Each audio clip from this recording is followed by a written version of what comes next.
Hi folks, welcome to one of the coolest shop tours I've ever had the chance to go on. S&H Machine in Southern California, an aerospace machine shop. The owner is also the co-founder of Raptor Workholding that makes the multi-axis dovetail workholding products. Enjoy. David is the president of S&H Machine. Awesome, thank you for having us out. So you guys do, it seems like two things here, make Raptor products and machine really cool stuff. Yep, aerospace job shop. Cool, can we go see the shop? Let's do it. Let's do it. David asked why I wanted a tour, and I said, honestly, it's just because I love seeing machine shops. There's nothing more to it. Seeing parts get made and seeing awesome work holding, metrology, measuring, setups, everything is just amazing.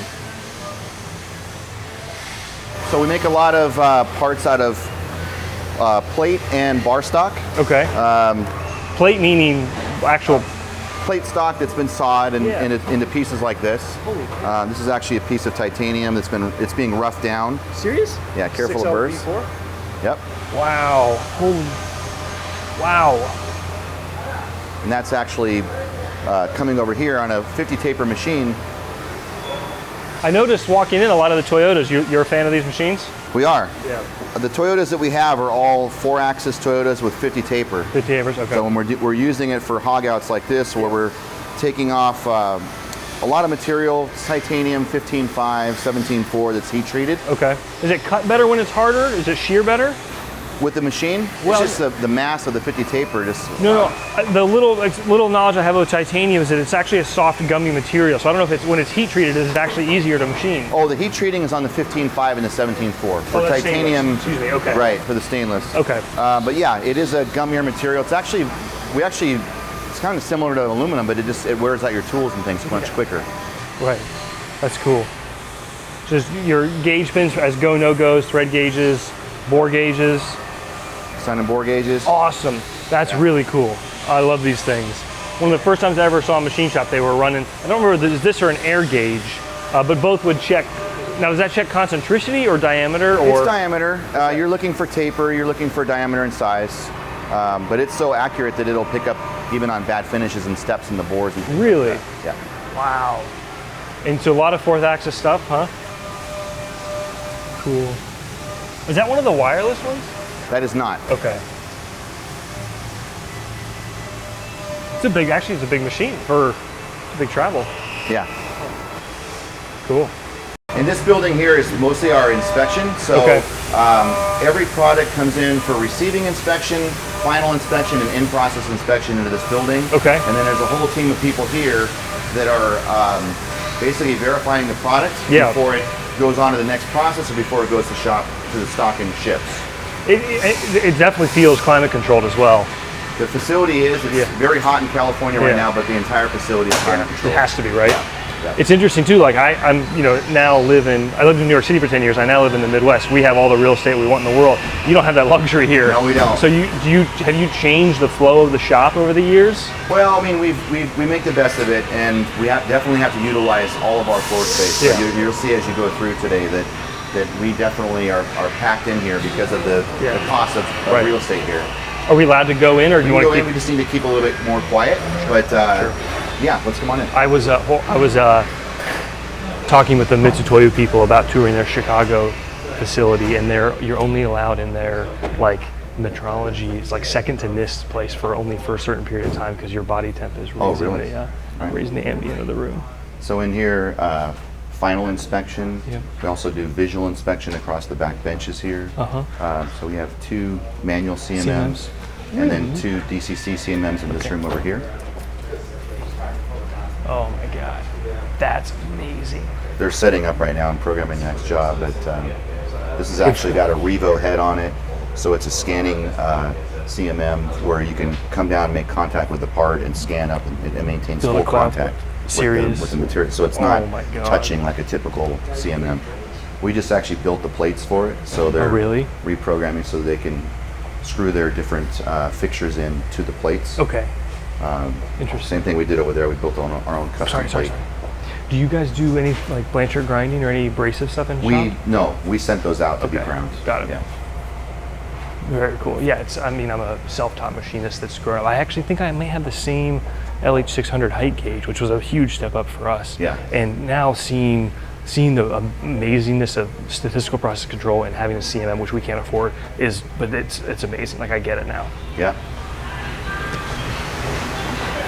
Did you grow up in a shop, or? Well, I mean, your background? this company's been in business since 1960, and my dad started in the business shortly after that. So yes, I grew up in the machine shop. Very, very normal for us. What brought us to Burbank is my grandfather worked for Lockheed right down the street. Oh, really? And he was there for, I think, close to 40 years. Cool. So he was a machinist, and then my dad became a machinist, and here I am. That's awesome. What you're seeing today in Burbank is you're seeing half of our facility. We actually have 2 locations, one in Burbank and one in South El Monte. Yeah. Total 85 employees. We have over 60 CNC machines. Wow. We produce about 110,000 piece parts a year. Holy cow. Yeah, and we try to focus on bar and plate. It's almost all aerospace. The materials we cut are aluminum, stainless steel, titanium, some carbon steels and things like that, some brass, but that's mostly what we do. Yeah. It's funny, I also don't like lathes, so we can bond on that. Yes. And a lot of what I try to do is talk about the entrepreneurship, and when I was doing some research and homework, what I liked about you is you guys talk a lot about how you've grown on your website and how you've gotten to certain sales goals and grown the company, and it's kind of cool because so many companies just don't ever want to discuss that or talk about that, and I thought that was really interesting to see. It makes you want to relate to the company. We try to be pretty transparent about our story.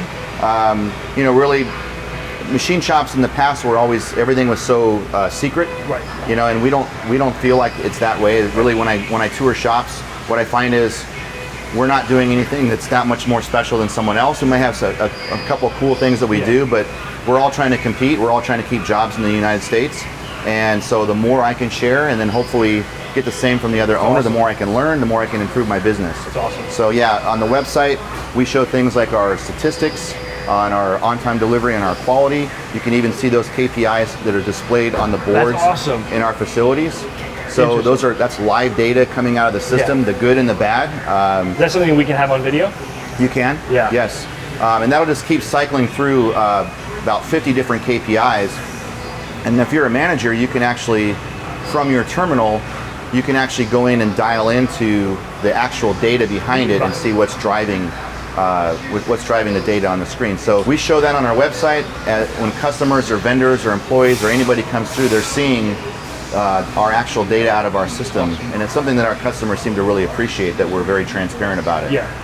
Key performance indicators, it's awesome. And folks, I mean, when you think about it, if you talk about $12 million a year, which I think you guys are well beyond that, but that's $1 million a month. You start breaking that down into the daily and hourly revenue, and you start to realize there's some stuff going on here. Yeah, we're doing about $14 million in sales now. That's the two facilities combined. Everything ends up in Burbank here. All the processing, the purchasing staff is through here. Our El Monte location is all machining. Cool. And then there's a milk truck that does a run back to this facility every day and brings all the material here. That's awesome. Yeah. One thing you'll notice as you come through, you can highlight on it, but every machinist and every operator has an iPad. So on their iPad, they are completely dialed into our ERP system, which we call MAP. And on that, they're getting their setup photos, their work instructions, they're putting in suggestions, they're putting in their work order time, discrepancies. Any part that's scrapped is entered live into the system. So when we see our internal quality rating, that's actually live as the employees are putting their information in. That's cool. It's like the video, folks, we just did on building our first quality control worksheet, and I did the whole thing. I was proud of it, and we did it on paper, and at the end I realized, I don't want this on paper. I want to try, so we've got a meeting with Mitchell in a couple weeks for their Measure Link, or MU Link or something, but it's, you got these tools that can automatically put it in a database, use it. Even as we're a small shop. But, the goal is to go completely paperless by the end of this year. We don't want to have any work orders. Right now there is a traveler that's still following the parts and all the sign-offs are occurring. But our goal is by the end of this year we will no longer have this jacket. There'll just be a traveler that just you scan barcode and move on. Suspiciously like a turned part though. Oh yeah, we still do a fair amount of turning. Oh, you do? So when I started in the business in 1995, we almost exclusively did turning.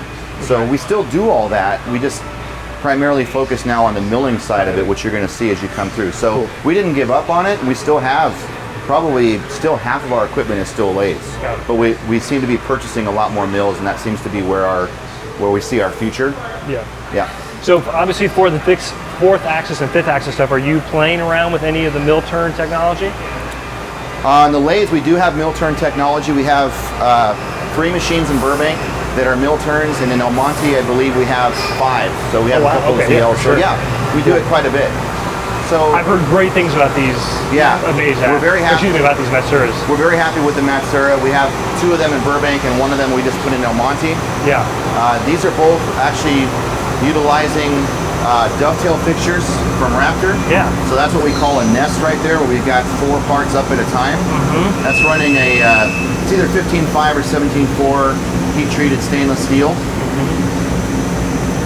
The part's been roughed out on another machine and then loaded back up on the dovetail there, and now they're finishing off. This is what they're loading in the machine. Yep. So they took a solid piece of material, they dovetailed it, they roughed this out, and then loaded there. A lot of material removal on that. Huh? Oh yeah. The 17.4 hard, does it move a lot on you? It depends on the shape and how thin wall it is. Okay. But yeah, I mean, it does, but it's pretty good to machine. Yeah. Yeah, I've enjoyed the machining, the little bit I've done with it. It's a lot better than 304. Yeah. And then over in this machine over here, this is actually a manifold that's being run. I believe it's out of 2024. Oh yeah. It's on a Raptor dovetail as well. So basically what you're seeing, this machine and the one behind me, in 47 minutes, they're producing a complete part. So this machine over here is running 3 different setups in one. Whoa, So, look at that. That's awesome. That's pretty tight. Yeah, so traditional vise, a smaller vise. they got a dovetail fixture down there, and then they got it loaded up there. Interesting. And so when you guys program that, you just do 3 coordinate systems? Yes. And then between the 2 machines, every 47 minutes, a complete part is popping out. So they're loading. Wow. Here's an actual finished part. Holy that's cow. coming off. Dovetail removed. Yep. And the material that's being loaded in is right behind you. Oh, literally just bill it. Yeah. Wow. So 47 minutes from that to that. That's amazing. Holy cow. Beautiful. Oh, look at that port. Wow. So right now we run 2 different manifolds that are very similar to this machining cell that we just set up in the last couple months. And then we'll actually have capacity for other manifolds just like it to run through the same cell. Very cool. Now, silly question. You order this saw cut, but then you machine the dovetail in? We do. Yeah. Yeah, there is some places that will do both of it for you. They'll actually cut it and put the dovetail in, but we're fully capable to do that, so we do it here, I've heard that called like an op zero or something where it's just so quick, just whip it in there. Yeah. Cool. Behind you is some titanium being run. We go from this, it's turned down, and then go to this. Wow. So it's a big chunk of titanium. Yeah. That's actually being run over here. Now, as a layman, when I see a part like that in titanium, is it because of the weight savings, or is it for the application, or you get the strength of a stainless steel, but the weight of an aluminum. Yeah. So it's but usually, if you're going to say weight like that, it's because it's going up in the. Oh yeah. Yeah. Definitely, that is for a commercial airliner. Yeah. And it's for a cargo door. Yeah. And it's the customer's design. Cool. This is actually 2 setups in one as well. We try to do that as much as possible, so an operator is flipping the part at some point. And this is the riser block is just for clearance, or just to keep it. Yes, they're keeping it up. Interesting. Probably because they have to clear the 4th axis. Yeah, right, there. right. That works. Yeah. How do you guys handle tool life management? Well, it depends on the machine. Some machines that we have actually have that software in the machine, which is really helpful. And in other cases, a tool sheet will indicate how many parts you can run before a tool has to be So you track it with it. Yeah. It's just sort of on the operator then. Yes. Got it. Yeah. What do you think, Sarah? In this room here is assembly. We actually do assembly and laser marking. Yeah, wow. So we have all of these workstations. We do things like rivets and helicoils, lead plugs, bushings, bearings, things like that. It's a really cool We also color. do some some glue, on the parts. You can actually see our travelers starting to be printed with the barcodes. Okay. So we're going to eventually go to no instructions on the work order. Is that a powder coat? That's a paint. It's just It's a primer paint. Got it. Yeah. So they're putting their labels on it and putting the potting on. One thing you can see in this room is that their schedules are actually coming live out of the system. Every department, either on their iPad or through these monitors, it tells the operators in the area what they need to be working on. So they don't have to ask a scheduler or a manager, what am I supposed to be working on? They know exactly what to work on next, and when they're done with that, the next operation off of that. Yep. And then the other monitor is showing some KPIs for the department on things that they want to track, metrics that they want to follow. Folks, seriously, as an entrepreneur who does probably more than I should sometimes, when somebody else tells me what to do, it makes me do that job better. So when I can look at my own list and say, I just need to follow that, and this is what I do, it lets me focus instead of making decisions, because making decisions taxes you throughout the day. One of the things we've done in here is they have their monitors right at their workbench. So on a lot of these assembly jobs, all their work instructions are available to them right on the monitor in front of them. So they're not having to open a folder to find a document. All the photos and all the instructions are inside the system right there at their desk. It's cool. It's awesome. Take you back to part cleaning. It's a little noisy, but basically in here you got ultrasonic cleaning and power flush. So we'll take manifolds. We'll take manifolds and go ahead, you can clean. And we have to blow out the internal passages of the manifold. So this machine over here actually blows water and soap through the parts. Broach or machine? Oh, this is a Roseanne broach. It is. Yeah. Do you broach? Will you broach in verticals in DMCs? We don't do it. We do all of our broaching by hand. So there's a tool that pulls on the thread, and it actually goes down in the thread, and you crank it, and it takes a broach tool and pulls down and carves those teeth in it. Where does the chip go? The chips come up. Okay. They come up, and then you have to do a little bit of deburring on it. Yeah, sure. What's that called? called? You just crank it by hand. It's a broach tool. Interesting. I'll check that out. That's cool. I can give you the name of it. But yeah, we do quite a bit of Roseanne ports, and they're all done by cranking a tool. It actually drives off of the thread, pulls the tool down. And this room here is deburring. I love it. Oh, that's awesome. Wow. So at each of these stations, you saw the parts. That's the part you saw being cleaned. That's the titanium body that you saw. Afford them in a microscope. That's deburring at another level. Yeah. So I mean, the thing about deburring complex parts is you've got to be able to get down inside and do all the cross holes and things like that. Yeah.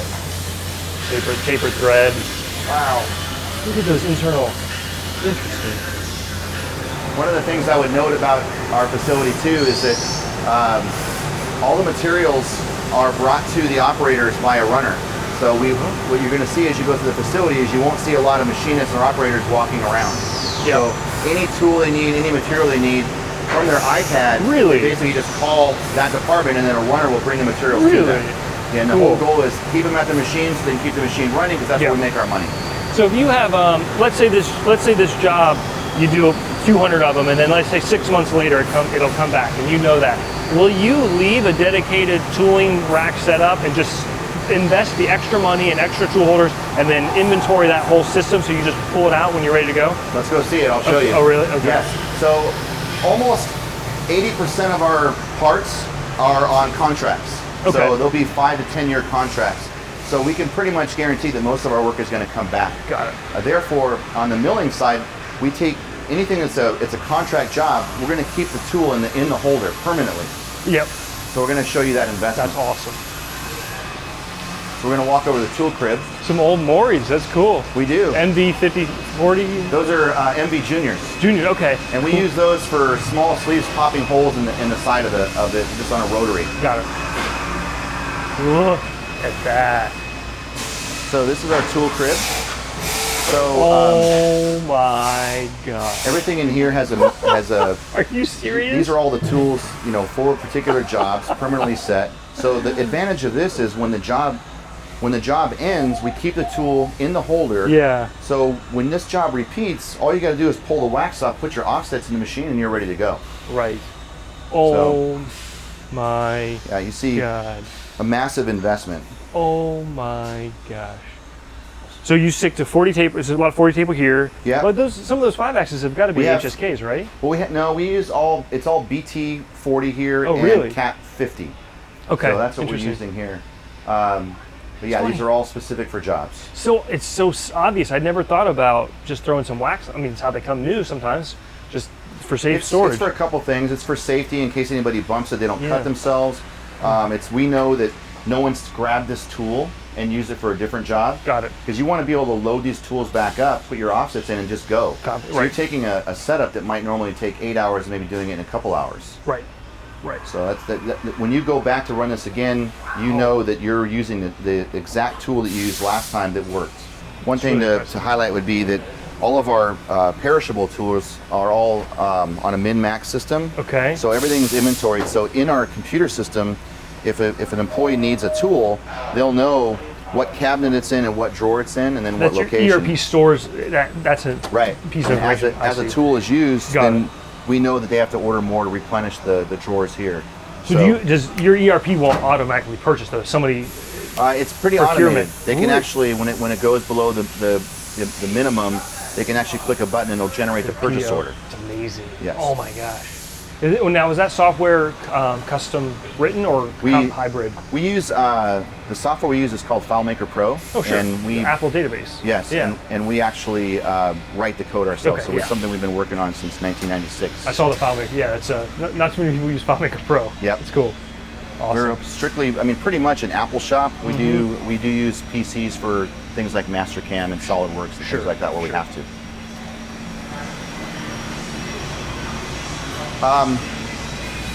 Up front in this building, we have our purchasing department. This is also shipping and receiving.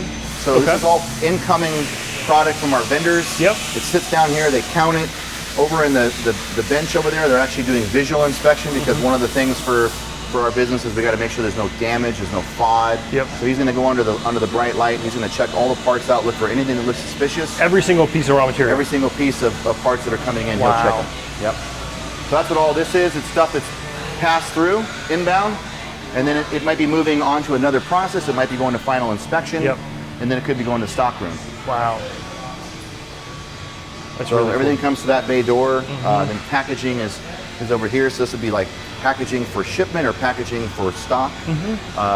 We do ship a lot of product outside of our local area, so it's Yep. got to go UPS. So Yep.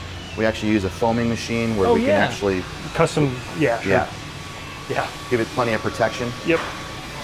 I was going to ask, so does a lot of your work stay in the California area or the U.S.? It's kind of all over the place. It's almost all U.S. We have a little bit of United Kingdom. Okay. We do have a lot of local customers where we can deliver it on our own trucks. Yep. But do quite a bit of shipping outside of California as well. Is there, in the UK example, does somebody in the UK say, we use S&H Machine because they are so good at this? The customer that we have there is very, very picky. So Yeah. we're known for getting it right. So surface finishes, dimensions, Got it. like the whole thing, the Yeah. paperwork, the whole package. Our reputation is for on-time delivery and for quality, and that's what we're known Period. for. That's why they come. Yeah, fair enough. Can't argue with that.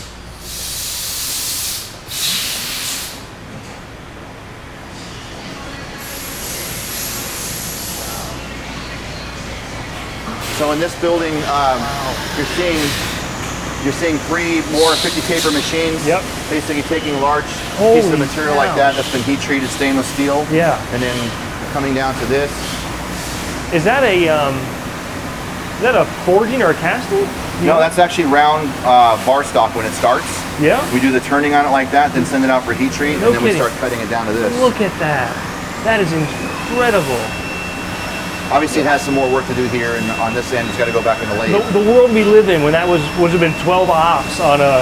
Or it would have been a forging or a casting. Yeah. Yeah, you Oh wouldn't be able my to take it out god. of bar stock. Amazing. You're doing that in a couple setups, maybe? This is probably taking about 5 total Okay, with the still- roughing, then the heat treat, and then, Okay. and then doing this. Yeah. But you're looking at the primary operation right now where that's a 4-hour cycle time right there to get it from that to 4? your right to this over here. Yeah. What's the material? This is 17.4 or 15.5. It's stainless, stainless. treated. 4 hours though?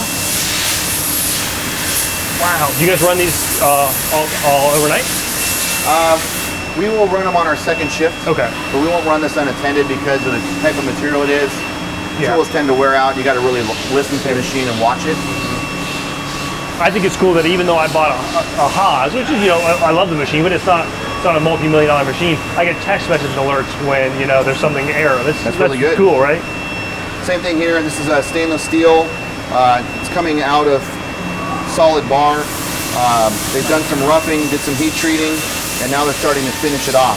So obviously it'll get bores put in, supports put in, yep. And they'll flip it over and do the other side. You guys do a lot of probing to pick up your locations on that? Yeah, all these machines have part and tool probes. Yeah. So we were picking up the dimensions, the locations, checking our tools. And then over here, wow.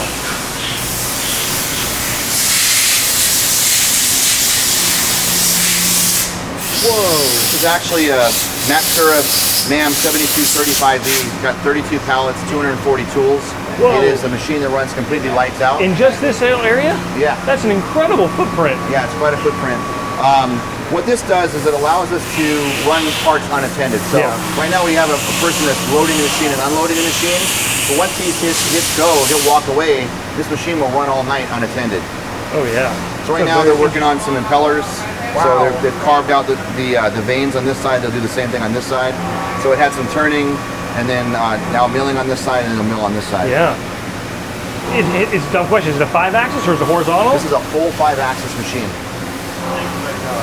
It reminds me a little bit of the trade show when we were at PMTS in Columbus, and they had the little sort of mini Matsura. Oh, you're not gonna be able to see anything, but the mini Matsura that had an incredibly small footprint. Oh, there we go. Yeah.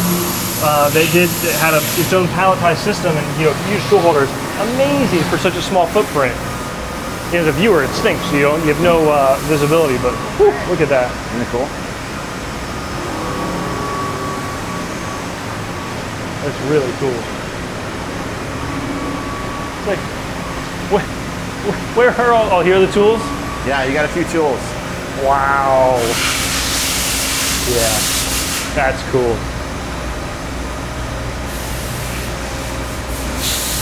That's cool.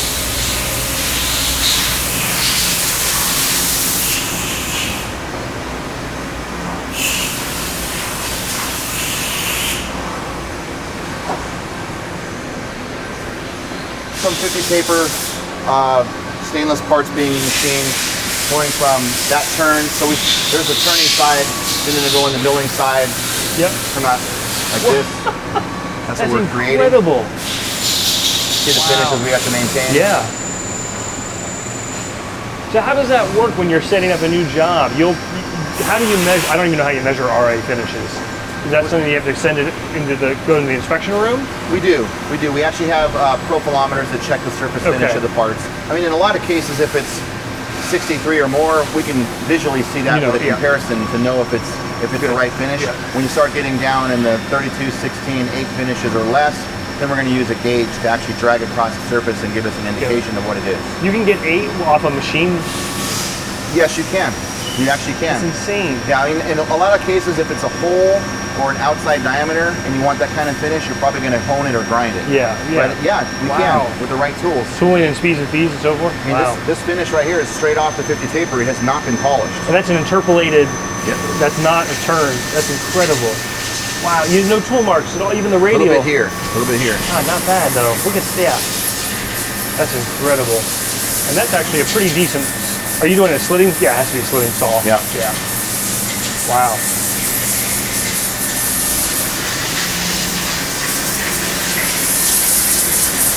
Cool.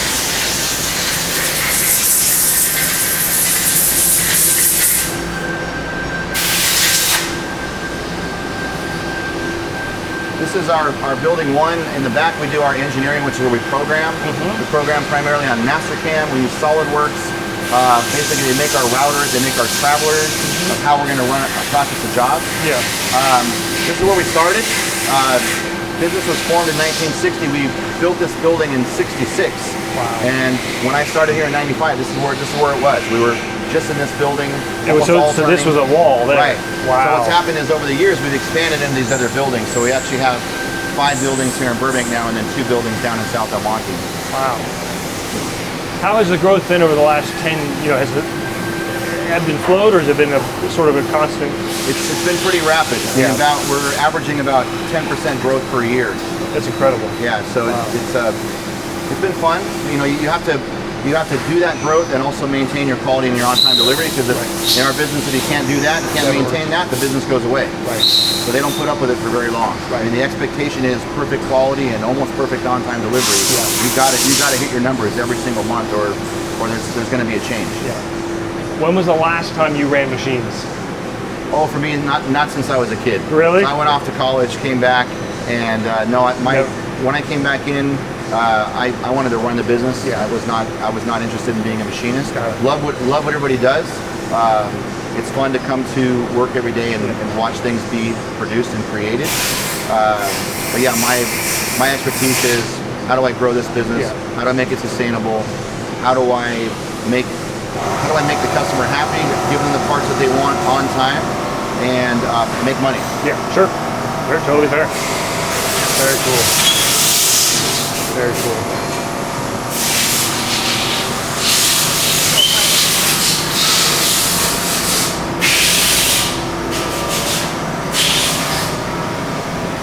So we use a lot of these totes to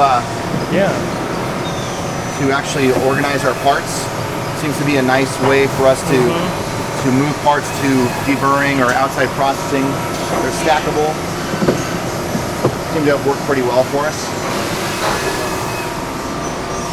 You see them here, getting more parts ready for a dovetail. So this is a piece of titanium. It's been dovetailed. Over here they're roughing.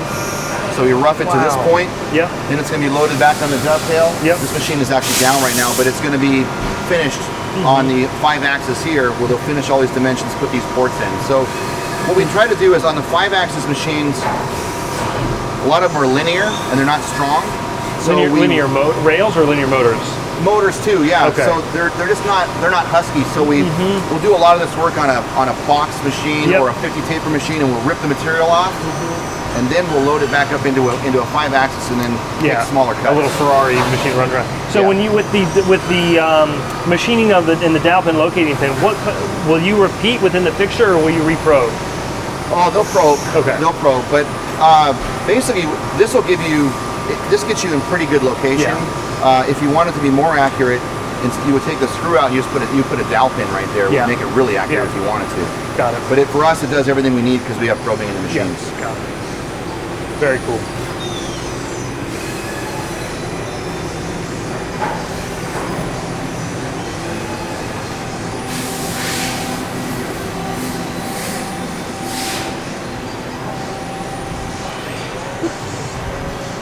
So you see all different sizes. I would say that our normal size part is about the size of a grapefruit, maybe half Kleenex box.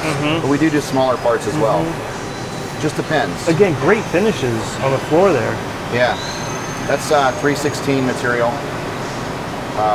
There's actually a pretty significant part feature right there, which is probably why we're making this part, because it's very difficult to be able to put those 2 holes in. Got it. And maintain the sharp edge. Yep. Oh, some sun and hones? We actually do sun and honing here when it's needed. So we send some of the really intricate stuff out to a really good supplier. Yep. But when we can do it ourselves, we do. Yeah. There's some Raptors right there. Yes, we actually do produce quite a bit of the Raptor product. So this is an adapter. It's an RWP-203. So it's going through. It's been through final inspection, and now it's waiting for packaging. Cool. So that's insane. This is actually a part we're setting up on. It's a new part that we're developing. So the part's actually in inspection right now, but working on this manifold. You can see obviously a great deal of bore gauges have to be used to check this part. Wow. We actually run this on a dovetail. So you're seeing here this It's actually on a Raptor dovetail. You can see it in the machine. You can see a block that's loaded up, waiting to be run. So this is what's coming out of that machine. So and that's the story, right? You and a partner came up with the idea based on not on your intent of going, not the intent of being a player in the fifth axis workholding, but rather you needed something to use. That's right. You know, at the time when we started putting in 5-axis technology here, we were really struggling with the way people held parts. Yeah. And we didn't want to use a vise because the problem with a vise is that you have to clamp from both sides and you just lost access to it. So we wanted to come up with a way to get underneath the part, grip it here, and then be able to have access to 5 sides of the workpiece. So that's why it happened. When we bought our first palletized 5-axis machine, one of my friends actually had the same machine and had designed his own dovetail fixture. And we took his designs, we worked on them a little bit, made them a little bit better, and then realized we had something, and then actually started producing Raptor products. That's awesome. That's really cool. And so this is the quintessential Raptor. This is interesting. I normally have seen the smaller one, so it's a single pin, but this has got a double locating pin, the same dovetail. Yeah, it's a double. I mean, in the past, a part like this, because it is rectangular, most people would try to attack this on a horizontal. And for us, this is a 5-axis part. We want to do one at a time. Even though it's really 3 plus 2. Yep. There's nothing appears to be simultaneous. It is not. It's 3 plus 2. But the thing is, we're going to try to get almost all of the complex features done in one holding. Right. Yep. So you know everything's where it's supposed to be. You don't have to worry about lining things up. All we're doing at this point, take it over, cut this side off, and finish whatever features on this side. Dare I say it's almost easy. Well, seriously, once you have that in Mastercam or your CAM software and you can do your positional, I mean, it's actually not, you break it down, it's not. That's right. I'm not saying I could do it, but. Well, the challenge up front on a job like this is the programming. It's getting the tools right. There's a lot of custom tools inside of there. And then the programming, then dialing it in and going through inspection. So a lot of features. This has over 800 features on the part. So you've got a lot of DCC, CMM program as well. And so right now we're in that stage where we're sending the part to inspection, they're verifying things, kicking it back, saying you need to make a few adjustments, make the adjustments, send a part back into inspection. And it could take 3-4 hours to get the part inspected because there's so many features. But once you have that recipe of the tools and the program and it's all working well, yes, it is actually easy after that. It's just a lot of investment up front. Sure. So and then of course a fixture or a set of soft jaws when you go to flip it and deck off the underside? Yeah, we'll go to sometimes a vise, sometimes a fixture. Depends on the application, but yes, then they'll finish off that side. Yeah, it's really cool. And this is a Mori NMB 5000. It's a full 5th axis. We call it a knuckle 5-axis because it doesn't have like a trunnion style. We have the riser on there for clearance so that they can actually rotate that. They can rotate this completely on its side and still have access and not hit the table. So obviously this comes from Mori, it's part of the machine, but you make, this is a Raptor product, and that's Raptor, a Raptor product. That's a Raptor vise. That's awesome. Our dovetail fixture, it's a RWP 006, and then the risers as well. Now on my Haas, I call this dynamic work offsets, where you don't have to have your black part centered on your point of rotation. Is that, I assume you have the same thing here? Same thing, you don't need to. Cool. I think it is centered there, but you don't need to have it that way. Right. Yep. There's a fellow at Autodesk, Tim Paul, and we did a demo with the Raptor. What do you call the big, it was the big multi-riser that we have. Holds 5 parts or 6 parts in a pretty cool tree manner, and you get access to all of them. And we are on a UMC 750, but it's awesome. You don't need to have that center rotation anymore. It makes 5th axis programming and probing. Yeah. Really cool. I love all the metrology tools. How do these work? These are split. These are measuring. Yeah, that's a Sun dial bore gauge. We use that. We use a lot of dia tests. Basically, the same type of design. So these are not absolute, but rather they're relative to a. Right. You got to check it to a master. Got it. Yeah. A lot of these things are verified in multiple ways. On the shop floor, we'll use bore gauges, and in inspection, a lot of times they'll use air gauges. So you're giving it, you're checking it a couple different ways to make sure you're getting an accurate reading. Really cool. Depends on the tolerance of the hole. Awesome. Cool. Thanks for showing us the Raptor stuff. That's really cool. Yeah, David was mentioning, they keep a clean shop, they keep a climate controlled shop, and then everything, first of all, so much is on wheels, which I like. They're able to reconfigure, move stuff around. They've got ways to move parts around. And then every machine is ventilated as well. And it really is, it's great in here. It's not that loud. It's very clean. So if you're looking This room here is actually final inspection, but on a visual basis. So the part's already gone through dimensional inspection. Yep. Now the parts are laid out on the benches, and then we have a flow through this process, a U-shaped flow. So he's going to do his checks with microscopes. He's going to look at for any FOD, any dings, any damage, any scratches, lay them all out, and then they're going to package them. So he's giving it that one last look before it goes into stock to make sure that everything looks good. It's like what Jay Pearson was saying on the video we did with him. It's like, is this an excellent product? It's not always a quantifiable thing. It's just, is this something we're proud to put out? Exactly. So does this the same thing where there's an iPad if he wants to kick something out? Yes. So he's as well as getting his schedule off of there. Yeah. And then they can go in and look at work instructions, put their time in on all that on the computer terminals here. That's cool. So when you think about the next year, 2 or 3, what stresses you out? Well, the big push right now in our industry is price. The expectation now is that quality and delivery is a given, and we're seeing just tremendous pressure from all of our customers on how are we going to lower our price. So as a company, we're asking all the employees to submit as many suggestions as they can to make the product flow through faster so that we can actually do the parts for less and keep the work and be more competitive and actually win more business. So that to us is the thing that we're thinking about on a regular basis, is how are we going to drive the cost down of these parts, because that's what our customers need so that they can be competitive. So that's the big push right now for us. Wow.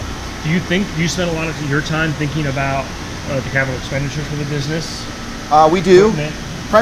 Primarily for us, what happens is we have very good capacity tools that tell us when we're going to need, where we're at, the max capacity. What happens for us is because we go after larger contracts, a lot of times we'll actually win the contract, but the customer needs small quantities at first. It gives us time to procure the piece of equipment that we're going to use.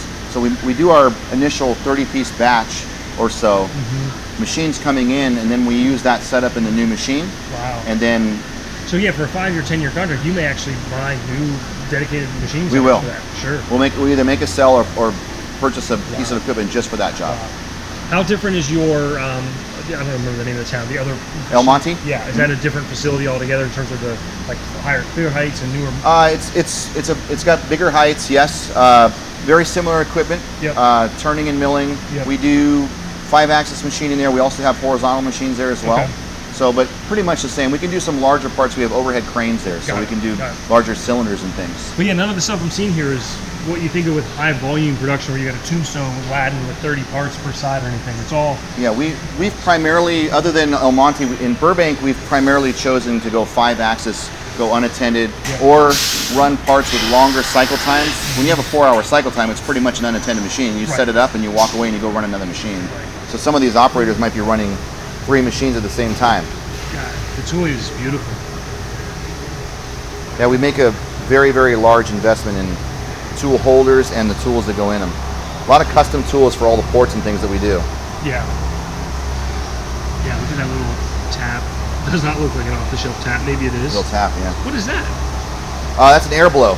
So you have a dedicated tool just to clear out a port or something? Yep. So that it'll actually program the blow in the program to wash out chips and things. So that another, like a finish tool, can come in and there's no chips in the way. Sure. That makes sense. Yep. I've done it with through spindle coolant drills. I've never done it with a dedicated tool that goes deep into a hole, but I get it. Cool. Well, hey, David, thank you very much for the tour. I appreciate it. Thank you for coming. Cool. So again, thank you to David and S&H Machine for not only opening the shop up to let us tour, but letting us film and being so candid and talking through some of the lessons that they've learned, how they run from not just a machining standpoint, but from an operational standpoint. I really think that that's, it helps me, and I hope it helps you guys seeing the insights behind running a shop. I think it gives us all something to strive for, how organized they are, how they embrace things that are very lean, and how they make an incredible product and also compete globally as an American machine shop and an American manufacturer. So again, thank you to David from S&H Machine and Sarah from Raptor. Hope you guys enjoyed. Take care. See you soon.